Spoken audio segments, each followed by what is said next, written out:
Vamos reagir aqui ao programa da Rádio Energia FM com o programa Estádio 97 e os créditos vão estar na descrição do vídeo.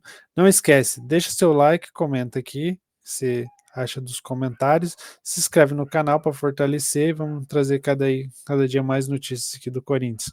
Valeu, até assim, o jogo ficou muito claro, né, nos primeiros 15 minutos, as dificuldades que o Vasco iria encontrar, a falta de organização, a falta de entendimento do Paiva em relação ao sistema tático, né? Ele coloca uma forma de jogar, 2 laterais para tentar marcar os laterais do Corinthians, põe o Payet e o Verratti, né, o Vegetti ali na frente para tentar marcar a saída de bola, mas só que ele esquece que o Corinthians joga com 3 jogadores no meio campo, um jogador na frente desse meio campo para fazer o losango, que é o Garro, e aí você tem o Ranieri. Então o time do Vasco sempre tinha superioridade numérica, o time do Corinthians sempre tinha superioridade numérica, seja no meio campo, seja na lateral, porque o Bidon saía pelo lado esquerdo, o Bidu saía pelo lado esquerdo, o Garro se aproximava, fazendo 4 contra 3, 3 contra 2, a mesma coisa pelo lado direito, ou seja, o time do Vasco em momento algum soube se posicionar dentro de campo. Aí depois ele tem uma alteração, ele tira, né, o Leandrinho, e tira também, se eu não me engano... ainda no primeiro tempo. Ainda no primeiro tempo. Ele faz 2 substituições, né? Ele coloca... o Paulo Henrique, né? O Paulo Henrique, que é o Garro. E aí você tem o Ranieri. Então, o time do Vasco sempre tinha superioridade numérica. O time do Corinthians sempre tinha superioridade numérica, seja no meio campo, seja na lateral, porque o Bidon saía pelo lado esquerdo, o Bidu saía pelo lado esquerdo, o Garro se aproximava, fazendo 4 contra 3, 3 contra 2, a mesma coisa pelo lado direito, ou seja, o time do Vasco em momento algum soube se posicionar dentro de campo. Aí depois ele tem uma alteração, ele tira, né, o Leandrinho, e tira também, se eu não me engano... ainda no primeiro tempo. Ainda no primeiro tempo. Ele faz 2 substituições, né? Ele coloca... o Paulo Henrique, né? O Paulo Henrique, ele coloca o Maicon, né? Para tentar aí, e o Emerson para tentar mudar, coloca o sistema 3-4-3, mas da mesma forma, ele deixa as laterais sobrando e o Garro, junto com a movimentação do Thales Magno, que não fez gol, mas o que ele bagunçou a defesa do Vasco em relação a posicionamento, porque ele saía para jogar o tempo todo, ele, como gosta de falar o Breiler, né? Ele flutuava nas costas dos volantes e entre os volantes nas entrelinhas, e aí gerava a superioridade numérica que o Corinthians conseguia jogar. No segundo tempo, o Corinthians entrou administrando, conseguiu ainda criar algumas outras oportunidades. No finalzinho aí o gol do Pumito, mas uma falha para mim do Hugo, né? Poderia ir com as 2 mãos ali tranquilamente fazer a defesa, mas o Corinthians mantém uma regularidade em termos de performance, em termos de intensidade, de concentração, e por isso essas 6 vitórias consecutivas no campeonato. E ainda hoje não jogaram Memphis e Yuri Alberto, que são 2 jogadores importantes do setor ofensivo corintiano. Tudo bem, Pedro Ivo? Boa noite. Tudo bem, Bruno? Boa noite a você, a Fã do Esporte com a gente, Breiler, Zé. O Breiler já falou que ele acha que faltou, o Zé destrinchou o desenho do jogo, e acho que tem algo que vai além também, talvez o Pedrinho precise mexer, porque parece que esse trabalho, quando você olha para o campo, você olha para o primeiro tempo, ninguém fica incomodado com o cenário do jogo, ninguém está sentindo um 2-0 com pouco tempo, parece que está todo mundo... Eu acho que querer personalizar a história de um jogador, porque o Verratti também não sentiu. O Verratti é só fruto de um time que não existe. Você olha para o primeiro tempo, parece que esse time não existe mais. Porque então, ele normalmente é o cara que eu acho que mais se entrega ali no Vasco. Mas durante muito tempo foi o Verratti e o Piton. Era o Piton com o Verratti, hora o Piton, hora o Verratti. De vez em quando você tinha um lampejo do Payet, você perde os homens de lado que vinham bem, você tenta emplacar alguém pelo lado que não funciona, o Paiva deixa de entender como o time funciona, e não é do jogo de hoje exatamente. É você olhar para o jogo de hoje e falar, hoje talvez seja só o simbolismo de um time que acabou. Esse projeto não existe mais, ou ele não acredita nele. É um Vasco que aceita o 2-0 ali, uma coisa meio passiva, ninguém está mordido, ninguém fica indignado, então a troca talvez se dê para evitar que... Você ainda tem algo a disputar no Campeonato Brasileiro. O Vasco, depois de tudo que fez até 3, 4 rodadas atrás, ele não pode se dar o luxo de olhar e falar mas agora talvez eu fique fora da Copa Sul-Americana. Um processo de retomada, ele demanda também voltar a uma competição internacional. Então você deixar escorrer pelos dedos a sua volta a uma competição internacional por uma reta final como tem sido essa, não, tenta fazer alguma coisa, porque era um time passivo, era um time que não entendia o que era o jogo e parecia não querer entender. E aí muda no primeiro tempo para corrigir uma interpretação inicial errada do Paiva, mais uma, parece que ele não entende o que o jogo pede. O Zé, com 10 minutos, 15 minutos, ele já brincava. A gente está falando exatamente o que vai ser o jogo há 3, 4 dias e ele não entendeu, então vai ter que trocar de novo. Então acho que você precisa mexer, porque era um Vasco muito passivo. Era exatamente o que o Vasco não era no decorrer da temporada. Se não era virtuoso do ponto de vista tático, técnico, disputava. Hoje você não reconheceu isso em campo. Vamos ouvir o Garro, Zé? E depois a gente volta nesse assunto. O Garro foi o destaque do jogo hoje. Está conversando com o Vladimir Bianchini. Importante de impeachment no Conselho Deliberativo do clube, todos os jogadores do elenco se manifestaram em prol do presidente. Queria saber como partiu isso e de que forma aconteceu mesmo, se foi genuíno, foi um consenso entre vocês e por que vocês acharam importante se manifestar. Preguntou ninguno de los dos goles, A gente ganó 3-1 y también no falou de eso. La verdad que no tengo mucho para falar sobre eso. Nosotros, puertas adentro, sabemos que es un club enorme en donde pasan muchísimas cosas, en donde mismo así en los momentos buenos, que creo que de todo el año es el mejor momento del club, fuera pasan cosas que no dependen de nosotros, pero como dije recién, si yo tengo que decir algo, cuando yo llegué el club sí estaba para irse a la Serie B, puertas adentro, el club no estaba bien, no estaba organizado, pasaban muchísimas cosas que obviamente no vienen al caso, pero sí cabe resaltar que el club hoy está en un gran momento y no fue fácil. No fue fácil toda esta virada de llave y no solo desde lo futbolístico. Entonces nosotros sentimos que estamos bien, estamos por el buen camino y no queremos meternos en política, pero sentimos que el trabajo del presidente a nosotros particularmente siempre nos cumplió, siempre las cosas se hicieron de la mejor manera, con honestidad, y bueno, después el resto es difícil de hablar, ¿no? Garro, a respeito do jogo de hoje, vocês jogaram sem a dupla de ataque titular Memphis e Yuri, você conseguiu fazer 2 gols. Fale pra gente a importância desse resultado de hoje também, como foi para vocês conseguirem fazer esse resultado mesmo sem a dupla de ataque titular. Sí, eso habla de la fortaleza que tiene el grupo, en donde no hay titulares, no hay suplentes. Creo que el que siempre le toca jugar lo hace de la mejor manera. Como dije siempre, eso fue lo que hizo que también Corinthians hoy esté donde esté. Este grupo se mantiene siempre unido, aún así con momentos difíciles que supimos sobrepasar, y hoy estamos en una racha de 6 partidos que no es poca cosa. No sé cuánto tiempo hacía Corinthians que no ganaba 6 partidos seguidos, seguramente ustedes lo van a saber más que yo. Entonces agarrarnos de eso para seguir creciendo, corregir. Creo que es más fácil corregir con la victoria, entonces mantener la humildad que creo que nos hizo hoy estar acá. Um dia o pesadelo corintiano, aliás, por muito tempo no Campeonato Brasileiro, foi brigar contra o rebaixamento, contra o descenso à Série B. E agora, com essas 6 vitórias seguidas, é a maior sequência do futebol brasileiro, junto com o Inter. A Libertadores passa a ser um sonho real, um sonho possível. O Corinthians tem o mesmo número de pontos do Cruzeiro, do Bahia. Como é que vocês lidam com essa possibilidade bem real de conquistar a vaga Libertadores? Sí, claramente. Como dije antes, cuando yo llegué acá, Corinthians estaba en zona de descenso y todo parecía que Corinthians se hundía. Y hoy estar en esta situación, creo que cumplimos el primer objetivo, que es que Corinthians no va a jugar la Serie B. Y ahora sí tenemos objetivos mucho más grandes que ese, porque el club merece también tener esos objetivos. Pero bueno, como dije, con humildad, con trabajo, como lo venimos haciendo, nos va a dar la posibilidad de acercarnos más a ese lugar. Garro, há alguns meses, num dia que o Corinthians recebeu várias notícias ruins, você fez uma publicação que chamou muito a atenção do torcedor do Corinthians, dizendo que tudo ia dar certo. Hoje, vários meses depois, o Corinthians com novos objetivos na temporada, o que você pode falar para esse torcedor que abraçou e que demonstrou esse carinho por você ter demonstrado essa atenção num momento complicado?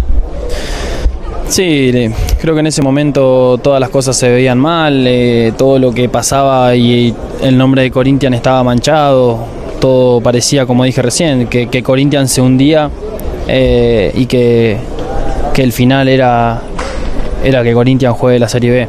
Pero yo personalmente no sentía que todo era tan malo, no sentía que el camino era ese, y bueno, quise, desde mi punto de vista, no solamente para el torcedor, sino también para mis compañeros, para el club, que nos juntemos, que apoyemos, que tiremos energía positiva, y así fue, ¿no? Y me pone feliz que hoy Corinthians esté en este momento porque lo merece mucho. Realmente, né? Quando o Garro chega ao Corinthians, a situação é uma e agora o ambiente é totalmente outro. Que atuação, hein? São 2 gols, 2 assistências, vai liderando então o Corinthians, o ranking dentro do Corinthians em todos esses indicadores. Em finalizações certas, ações com a bola, Zé Elias, olha só, 85, 9 cruzamentos e 4 cruzamentos certos. Que jogador é Rodrigo Garro, Zé? Não, ele é muito bom jogador, um jogador que não foge, né, da responsabilidade, ele tá tentando, ele sempre procura a bola o tempo todo, procura os espaços para jogar e, coincidencional, nos 2 jogos que ele não foi tão bem, o time não foi bem, né? Foram os 2 jogos contra o Racing, ele teve muita dificuldade para jogar. Mas o que a defesa do Vasco hoje deixou o Garro chutar de fora da área foi brincadeira. De fato, assim, ele é um cracaço. Não, mas a terra estava fértil. Mas é justamente isso que eu ia expor, né? Eu falei dos 2 jogos contra o Racing, que a defesa do Racing diminuiu as linhas, tinha sempre o Sousa, que para mim foi um destaque ontem na final, que saía para fazer essa marcação, então ele estava sempre, o espaço onde ele costuma jogar sempre tinha alguém ali, então ele saía para os lados. Quando ele saía para os lados, o time do Racing era exatamente o que ele queria. Hoje, o time do Vasco, eu falei antes aqui, né, logo no começo, o time do Vasco deu a toda hora a superioridade, deu a possibilidade do Corinthians criar superioridade numérica no meio campo. Né? 3 jogadores, o Carrillo, o Raniel e o Bidon contra 2 no meio campo.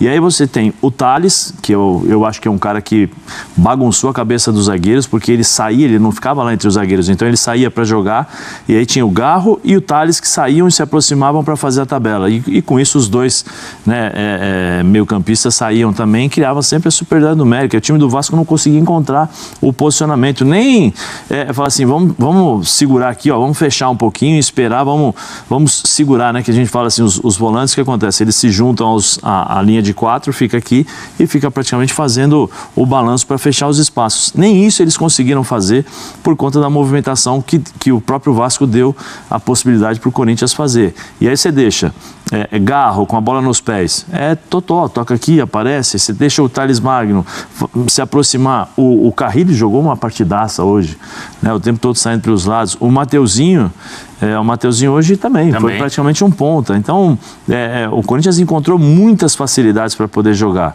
e um jogador com a qualidade que tem o Garro, você deixa ele jogar, ele vai chutar, ele vai fazer gol, ele vai virar jogo, ele vai criar assistências, né, vai dar assistências para os jogadores, é um jogador acima do time do Vasco, sem dúvida alguma ajudou, né? O Corinthians é o 9º colocado nesse momento, tem 47 pontos, é a mesma pontuação de Bahia. No finalzinho, né, o Bahia empata a partida contra o Paranaense e vai a 47 pontos. O Cruzeiro também tem 47, é o 7º, a gente está vendo aí a classificação, é que o Cruzeiro tem um jogo a menos, tá? Mas a gente viu ali que na sequência o Corinthians joga contra o Criciúma e depois ele recebe o Bahia em confronto direto, então esse 8º lugar dá ao Corinthians uma vaga na Copa do Brasil do ano que vem, isso é muito importante a gente destacar, e esse G7 pode virar um G8 caso o Botafogo conquiste a Libertadores. Essa é a disputa ali corintiana, né, Pedro Ivo? É muito fora da régua, né, você pensar, por isso que é difícil você fazer análises tão definitivas. A gente estava aqui há menos de um mês dizendo, o debate era, Bruno, como o Corinthians deveria abordar a Sul-Americana, porque a briga no brasileiro definitivamente era contra o rebaixamento. Então, era mesmo. Foco, né? Sim, mas foco no que interessa e como tudo muda. Como o dinamismo, e acho que o Campeonato Brasileiro, especificamente esse ano, ele permite isso. O Vasco deixou de falar de rebaixamento há muito tempo, sem nem chegar perto dos 45, agora com 43, passou a falar em situação tranquila e deixa de ser uma situação tranquila, o trabalho fica exposto, o Corinthians era rebaixamento. Do nada a gente está aqui calculando, né? Se o Botafogo ganhar, abre uma outra vaga, o Corinthians pode estar na pré. Então, acho que é bom também para a gente frisar como é que as análises elas podem ser menos conclusivas, entender que tudo está muito aberto. Abriu para quem trabalhou nesses últimos jogos, nesses 6 jogos, né? Você falou no início. Isso. E também desgasta para quem não vem apresentando trabalho. Ainda acho que o Corinthians ele tem uma conta a acertar com desempenho, com expectativa e com diálogo com essa torcida. Caso conquiste uma vaga para a pré-Libertadores, ela deve ser muito festejada, porque o tamanho do Corinthians tem que ser mirar esse tipo de competição, e que sorte, entre aspas, que as combinações de oitavo vão te fazer jogar a Copa do Brasil. Agora vira a página, deixa isso para a arquibancada, para a fiel, para a torcida, e faz uma reflexão sobre o que você fez no ano. Não é que teve um grande planejamento para chegar no final do ano tentando uma vaga na Libertadores e... Não. O Corinthians, há um mês atrás, ele era um projeto de futebol que não existia. Gastou muito para tentar corrigir a rota. Sim. Trocou demais. Se discutiu algumas semanas atrás se o Ramon tinha que ficar. Então também não vamos agora dizer que está tudo certo para o ano que vem, vamos com essa turma. Comemora, o torcedor tem total direito de comemorar, ele tem que comemorar, o time vem jogando bem, acho que isso é importante frisar. Não é que o Corinthians está fazendo resultado e salvando ponto aquele, o Corinthians está construindo boas vitórias com bons desempenhos.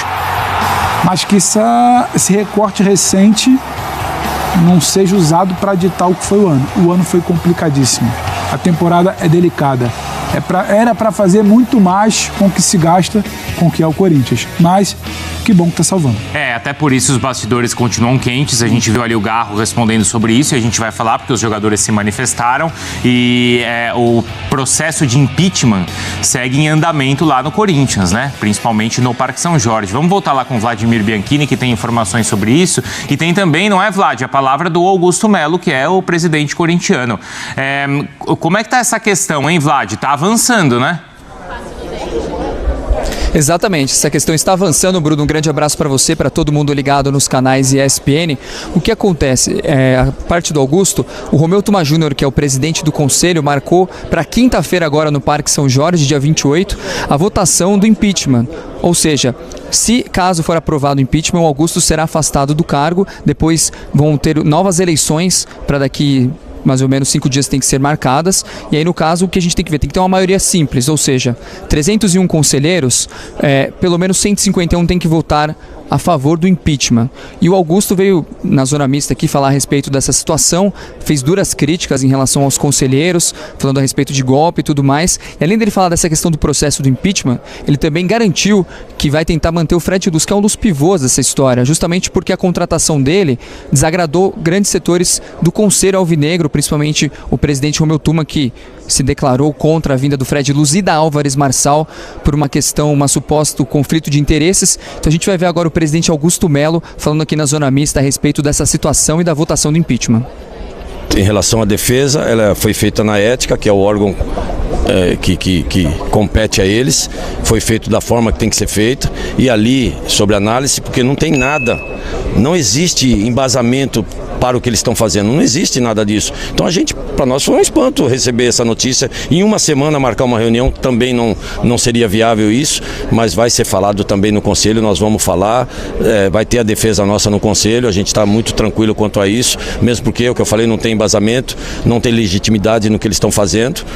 E é isso, o Corinthians a gente vem sofrendo isso já desde o dia que a gente assumiu. Desde o primeiro dia, assim, vamos derrubar ele em 3 meses.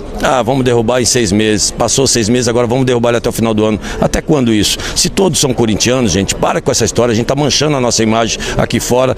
A gente está reconstruindo o Corinthians, valorizando novamente a instituição, trazendo o Corinthians de volta para o corintiano. A gente está voltando a ser protagonista e talvez esteja incomodando alguém, porque é na véspera de um jogo que eles lançam alguma coisa.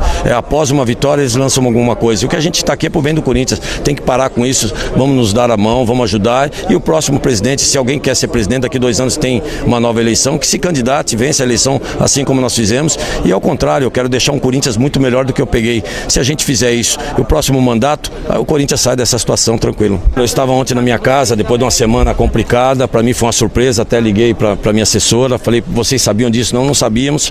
E hoje, chegando ao CT, eu fui pego de surpresa, eles se reuniram após o treino, dizendo que iria dar se colocar ao nosso favor. Eu até falei, poxa, hoje, né, eu falei agora, inclusive na roda que a gente fechou lá, para mim foi uma grande surpresa e para mim seria muito complicado vocês, como funcionário de uma certa forma, jogador do Corinthians, falar esse tipo de coisa, mas por um outro lado eu elogiei eles, porque eu falei para eles, vocês já entraram para a história. O que vocês fizeram hoje é uma segunda democracia e o Corinthians precisa disso. São situações que eu nunca vivi isso aqui, até me emocionou dentro do vestiário, porque é o que nós falamos, hoje nós somos uma família, hoje todo mundo tem prazer de jogar ali, hoje todo mundo está feliz ali. Vocês podem perguntar para qualquer funcionário a estrutura que nós estamos montando ali, o profissionalismo que existe ali dentro, os salários em dia, tudo em dia, enfim, todo o departamento cada vez mais reestruturado, e para mim foi uma surpresa maravilhosa e, entraram para a história, cara. Isso é democracia, isso é o Corinthians, e espero que esses órgãos que estão fazendo esse tipo de coisa também entendam o que é o Corinthians. Os créditos vão estar na descrição do vídeo.